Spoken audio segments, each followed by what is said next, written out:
disseram, duro é esse discurso e quem o pode ouvir. Caminhar com Jesus pode ser duro, meus irmãos, pelo coração recalcitrante. Paulo foi chamado por Deus porque tinha um coração recalcitrante. Paulo, dura coisa te é recalcitrar contra os aguilhões. O nosso coração, apesar de ser, a certo ponto, de certa maneira, crédulo, às vezes ele é recalcitrante em ouvir a voz de Deus, em ouvir aquilo que Deus tem falado no nosso coração, em ouvir, quando nós não estamos sensíveis, aquilo que o seu filho, que o seu marido, que a sua esposa chega e fala para você e você não quer escutar. Caminhar com Jesus pode ser duro porque ele revela tudo isso, meus irmãos. E a verdade de Cristo, ela combate as mentiras de Satanás que são impostas no nosso coração. Caminhar com Jesus pode ser duro pelas provações de fogo. Dói passar por prova, dói ser provado. Mas novamente a matéria pedagógica de Deus para aperfeiçoar a nossa fé. Caminhar com Jesus pode ser duro pelas noites escuras da alma. Muitas das vezes você vai na casa do Senhor, você vai orar, você vai louvar, você vai ouvir a palavra e não sente nada. E passa 1 mês, 2 meses, 3 meses, 1 ano. E você, Senhor, eu já tive uma fé tão vibrante, mas e agora, por que eu não tenho mais aquilo? Meus irmãos, muitas das vezes o silêncio de Deus é para afirmar a nossa fé, para que nós possamos a entender que a vida com Ele não se baseia em experiências místicas, experiências inextricáveis, ou seja, experiências inexplicáveis. Fato é que elas ocorrem, mas elas, via de regra, não são para todo dia. Se é uma experiência sobrenatural, ela só é categorizada assim porque ela é sobrenatural. Ela não é cotidiana. Se assim o fosse, as coisas ficariam banais, ficariam banalizadas. E por vezes o silêncio de Deus, ele induz o nosso coração a lermos mais da palavra, a jejuarmos, a orarmos, para que nós passemos a intronizar, introjetar a palavra de Deus, o Cristo Victor, o Cristo vitorioso no nosso coração. Veja, versículos 61 a 66, vamos dizer assim: sabendo, pois, Jesus em si mesmo que os seus discípulos murmuravam acerca disso, disse-lhes, vou traduzir aqui porque na tradução da Almeida Revista Corrigida fica muito formal: o que seria se vocês me vissem subir para o lugar onde eu vim? O Espírito é o que vivifica, e a carne para nada se aproveita. E as palavras que eu tenho falado a vocês, elas são Espírito e vida. Mas eu sei que há alguns de vós que não creem. E aqui entra o evangelista João relatando. Pois bem sabia Jesus, desde o princípio, quem eram os que criam, os que não criam, e o que o havia de entregar. E dizia, por isso eu vos disse que ninguém, se é ninguém, nem um pé de santo na terra, pode vir a mim se por meu Pai não lhe for concedido. Desde então, olha só a dureza desse versículo, desse conjunto. Desde então, muitos dos seus discípulos tornaram para trás e já não andavam com ele. Percebe, meus queridos? Jesus, ele conhece o interior do nosso coração. Dos jovens que estão sentados aqui do lado, aos mais não velhos, experientes, né? A melhor idade. Ele conhece, meus irmãos, a raiz do nosso coração. Ele sabia que aquele povo que estava reunido, toda aquela multidão, mais de 10 mil pessoas andando junto com ele, era fogo de palha. Ele sabia. E ele sabia que aquele que estava do lado dele, que dizia amar ele, que chamava ele de mestre, que era discípulo dele. E discípulo aqui no grego, a palavra mathetes, e significa sentar próximo para aprender. Aquele que sentava para ouvir ele falar, que estava do lado dele, ele sabia que ele ia trair ele. Jesus conhece o nosso desejo. Ele sabe se você e eu estamos aqui apenas por mera ocasionalidade, para fazer uma moral com o pastor, para fazer uma moral com a igreja, ou se nós viemos aqui desejando aprender de Deus para levar os ensinamentos para o nosso coração para o resto de 2024, para o resto das nossas vidas, vivendo uma novidade de vida, meu irmão. Ele conhece. Você não precisa falsear nada. Nada. Não precisa dissimular. Não precisa. Ele conhece. Você pode simular e falsear para os outros. Mas para Deus, para Cristo Jesus, não. E veja, como eu mencionei, muitos vão sorver de Deus. Muitos vão ser usufrutuários das bênçãos de Deus. Mas, lá no último dia, diante do tribunal de Deus, eles vão se deparar com o fato de que verdadeiramente eles nunca andaram com Deus. Versículo 67 vai dizer o seguinte: e disse Jesus aos 12: e vós quereis também retirar-vos? Percebe? Com Jesus não tem meio termo. A palavra do crente ela é sim, sim e não. É siga-me ou não siga-me. É o que Jesus está falando aqui. Jesus, ele está, para aqueles que são seus verdadeiros discípulos, entendam, na caminhada, na jornada, por mais que a pressão é na rocha, ela pegue no calcanhar, ela machuque, te faça querer ajoelhar, te faça querer desistir da caminhada, ele dá força, meu irmão. Ele ajuda, ele capacita. Mas para aqueles que não são verdadeiros discípulos, essa pergunta só é uma confirmação do que está de fato no seu coração. Ele não ama Jesus de fato.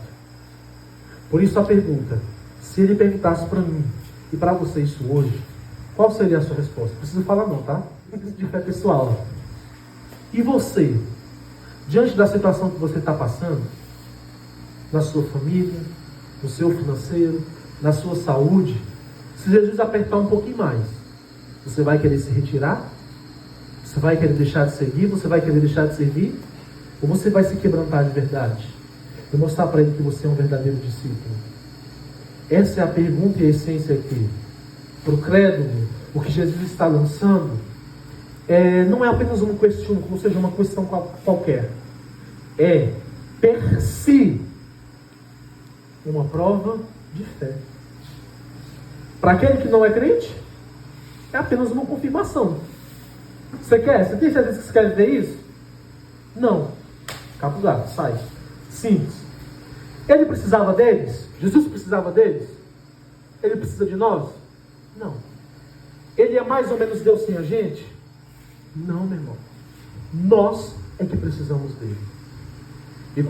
E pelo fato de que nós precisamos dele, nós devemos buscá-lo, devemos buscar o algo novo que ele tem projetado para as nossas vidas. E ele nos chama a viver isso. Versículo 68 e 69, vamos dizer. Irmão, para aqui para refletir na lindeza desse versículo. Então, respondeu-lhe, pois, Simão Pedro: Senhor, para quem iremos? Só tu tens as palavras da vida eterna. E nós temos crido e conhecido que tu és o Santo, o Cristo, o Filho de Deus vivo. Que lindeza, meus irmãos. Sabe o que é isso?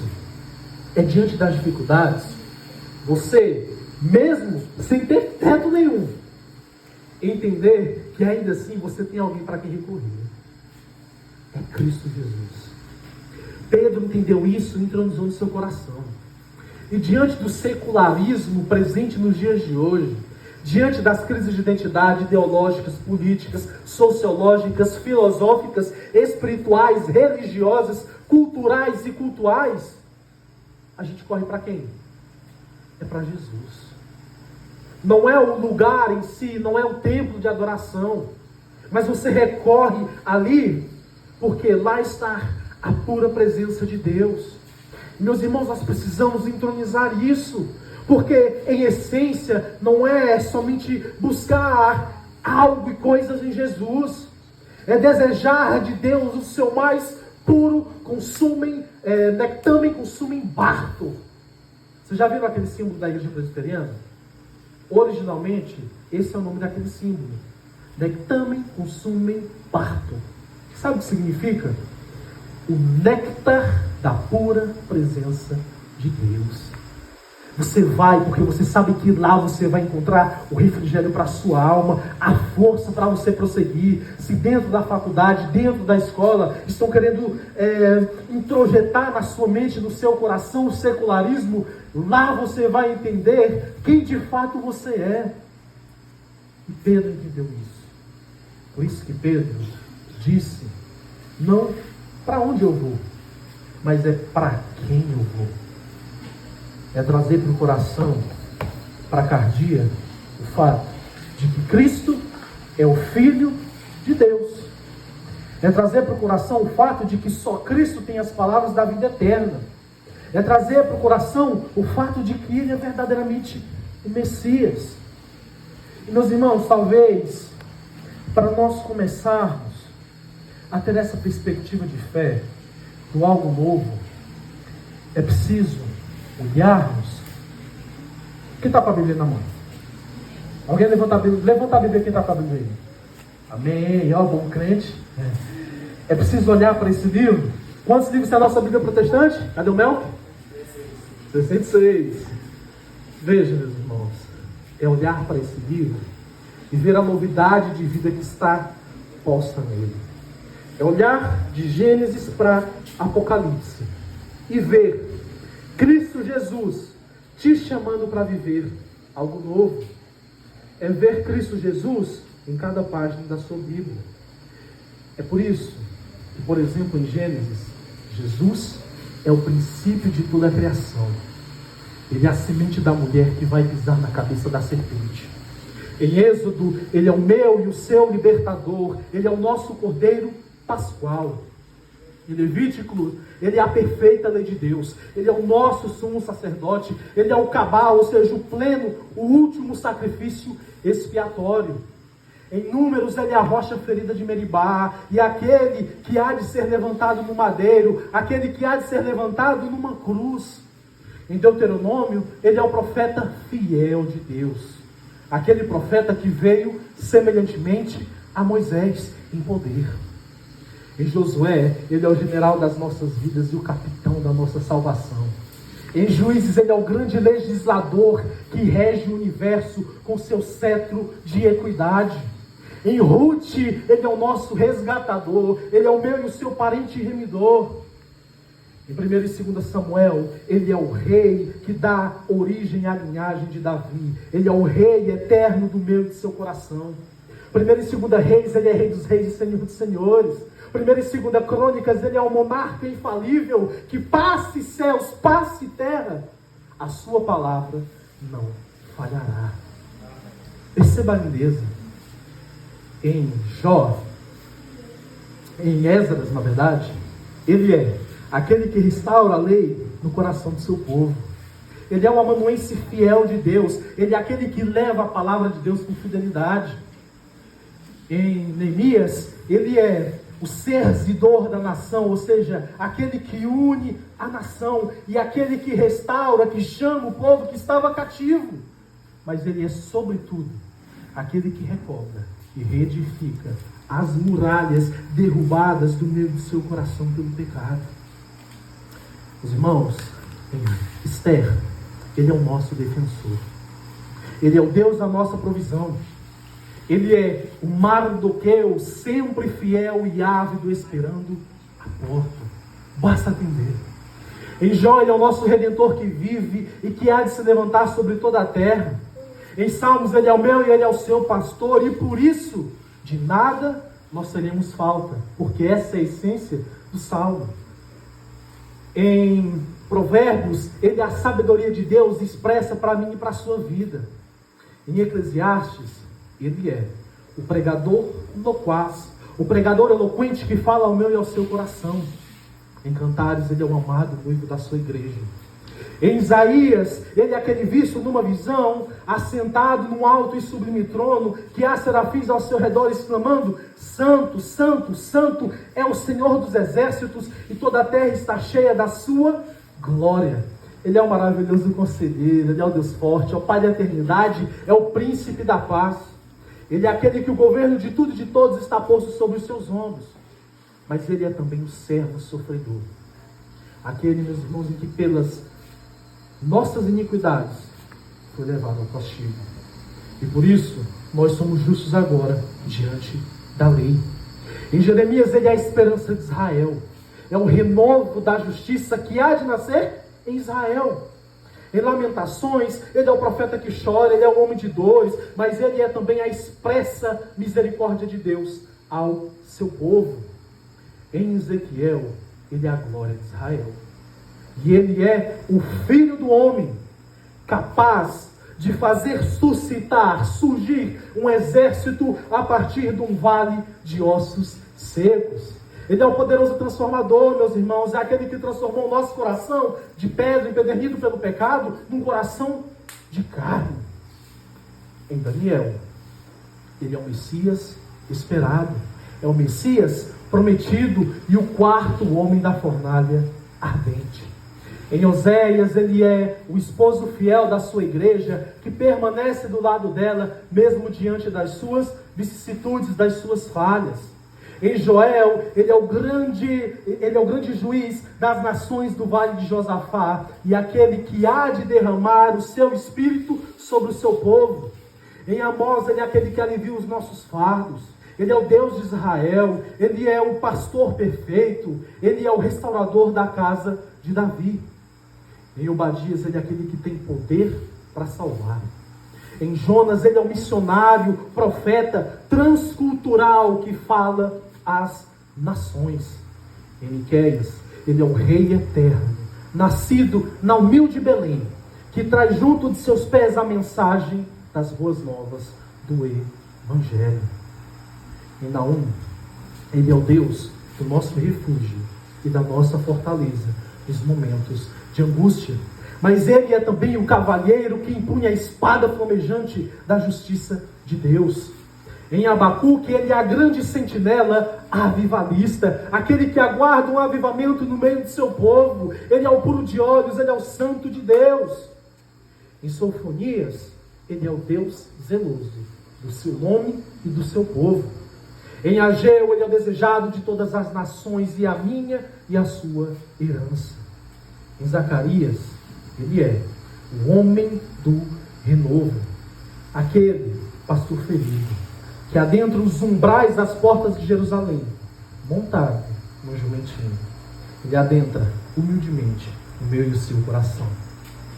Em Malaquias, Ele é o sol da justiça, que brilha na minha e na sua vida, aquele que ilumina os meus e os seus caminhos. Em Mateus, Ele não é mais o Messias que há de vir. Ele é o Messias que chegou, Ele é Deus Emanuel, é Deus conosco. Em Marcos, Ele é o servo do Senhor, o Cristo, o Filho do Deus vivo. Em Lucas, Ele é o homem perfeito, Ele é o médico por excelência que trata do meu e do seu coração. Em João, meus irmãos, em João é lindo demais. João escreve acerca de Cristo de maneira visceral. Cada verso seu escrito a Cristo. É por isso que em João, Jesus é o verbo de Deus. Ele é o Logos de Deus, ou seja, a razão de toda a existência. Ele é aquele que por Ele foram feitas todas as coisas, e sem Ele nada do que foi feito se fez. Ele é o Criador do mundo, Ele é o autor da vida, Ele é o pão da vida, Ele é a água da vida, Ele é o perfeito pastor, Ele é a ressurreição, Ele é a vida, Ele é o caminho, a verdade e a vida, Ele é a videira verdadeira. Em Atos, Ele é aquele ascendido aos céus com poder e com glória, e que cumpre a profecia lá de Joel, derramando sobre nós o seu Espírito Santo. Em Romanos, Ele é o nosso justificador, e por isso você e eu podemos declarar no nosso coração o que está escrito em Romanos capítulo 1, versículo 17, mas o justo viverá por fé. 1 e 2 Coríntios, Ele é o santificador da sua igreja e a suficiência do nosso coração. Em Gálatas, Ele é a plena liberdade dos antigamente escravizados da lei, porque ele quebra a maldição da lei em condenar todos e passa a ser o salvador das nossas vidas e aquele que santifica o nosso coração. Aos Efésios, ele é o cabeça da sua igreja e aquele que nos reveste da armadura de Deus. Em Filipenses, ele é a alegria abundante da minha e da sua vida. Em Colossenses, ele é a plenitude de Deus diante dos homens, a imagem visível do Deus invisível. 1 e 2 Tessalonicenses, ele é aquele que há de vir com poder e com glória para arrebatar a sua igreja e vencer o anticristo. 1 e 2 de Timóteo, ele é aquele que há de recompensar a fé dos fiéis e o único mediador entre Deus e os homens. Em Tito, ele é a nossa bem-aventurada esperança. Aos Hebreus, ele é o autor e o consumador da nossa fé. Ele é o sangue da nova aliança. Em Tiago, ele é o juiz perfeito, cuja sua santidade e a sua retidão faz até o inferno estremecer. 1 e 2 de Pedro, ele é a rocha das nossas vidas, ele é a pedra fundamental, ele é a pedra angular. 1 de João, ele é o nosso advogado fiel, é quem nos defende das acusações do adversário. 2 e 3 João, ele é o amor, ele é o caminho, ele é a vida. Em Judas, ele é aquele que há de vir com as suas miríades de anjos, ou seja, os seus vários milhares de anjos, para resgatar a sua noiva. Em Apocalipse, meus irmãos, ele é aquele cuja voz é como a de muitas águas. Ele é aquele cujos cabelos são brancos como a neve. Os olhos ardem como chamas de fogo. A face brilha como o sol no nardir do dia, ou seja, como o sol no alvorecer do seu dia. Ele é o alfa, ele é o ômega, é o princípio, é o fim, é o primeiro e o último. É aquele que abre portas e ninguém as pode fechar. É aquele que fecha portas e ninguém as pode abrir. Esse é o nosso Cristo. Amém. Esse é o nosso Deus, meus irmãos. Amém. Maravilhoso, maravilhoso. Tão grande, tão cosmicamente impensável. Glória a Deus. Mas que se faz habitante em tabernáculos frágeis no meio do seu coração. Aleluia. Amém. Amém, meus irmãos. Esse é o Cristo que chama a Igreja Batista Memorial para viver algo novo nesse 2024. Amém? Amém. Com as suas cabeças e façamos uma oração.